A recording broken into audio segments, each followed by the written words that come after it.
Mas mapapadali na ang pagsusumbong ng publiko tungkol sa hindi maayos sa serbisyo ng mga ahensya ng gobyerno at mga kawani nito. Sa tulong po yan ng Artificial Intelligence Chatbot ng Anti-Red Tape Authority o ARTA na si Tala.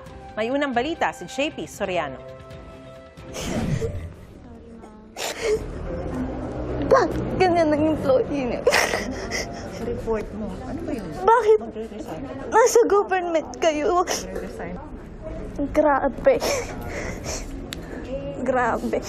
Ang tulong mo. Ang tao. Pero tayo tao dito. Nitong Oktubre lang nang mag-viral ang paglalabas ng sama ng loob ng isang babaeng minaliit umano nang magtanong ukol sa isang proseso sa isang tanggapan ng BIR na isa sa pinaka-nirereklamong ahensya kaugnay ng red tape. Ang mga ganitong reklamo gustong madokumento para maaksyonan ng Anti-Red Tape Authority o ARTA. Kaya dadagdagan pa nila ang paraan ng pangangalap ng reklamo gamit ang isang high-tech chatbot, Meet Tala. Parang virtual chatmate na pinatatakbo ng Artificial Intelligence o AI. Hi, Tala. Hello po. Kausapin mo lang siya sa mga kiosk na deployed sa ilang piling ahensya ng gobyerno at itatala niya ang inyong reklamo. Bahagi na rin siya sa eGov Super App at magdaragdag pa nationwide pati sa mga mall sa May 2026 at makakausap sa 17 wika kabilang na ang Bisaya. Hindi tulad ng iba na maaring tumaas ang boses. Hinding-hindi ka raw pepersonalin ni Tala. Pwede ka pa niyang isikreto. Kung kayo po ay may nais i-report o reklamo, pakipirma lang po kung nais niyo itong maging anonymous. Kung hindi naman po, maaari ko pong matulungan sa ibang detalye. Yes, Tala, anonymous. The person is unknown. Noted po, nakalagay na unknown ang person at department na inirereklamo. Kaya go at rant lang tulad ng ginawa ng isang kunwaring nagrereklamo para i-test si Tala.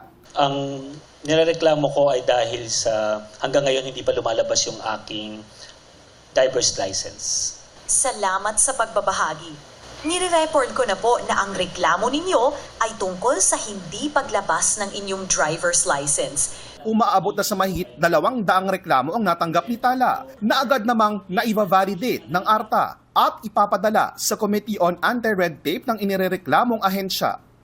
Maari na po kayong magpatuloy sa inyong pag-upload at pag-submit. Complaint recorded po, maglalabas ng QR code. I-scan nyo po sa phone ninyo, doon nyo po i-upload yung mga evidences. ARTA, on the basis of the complaint, on the basis of the evidence to be submitted to us, we will make our findings and recommendations and submit it to the Office of the Ombudsman.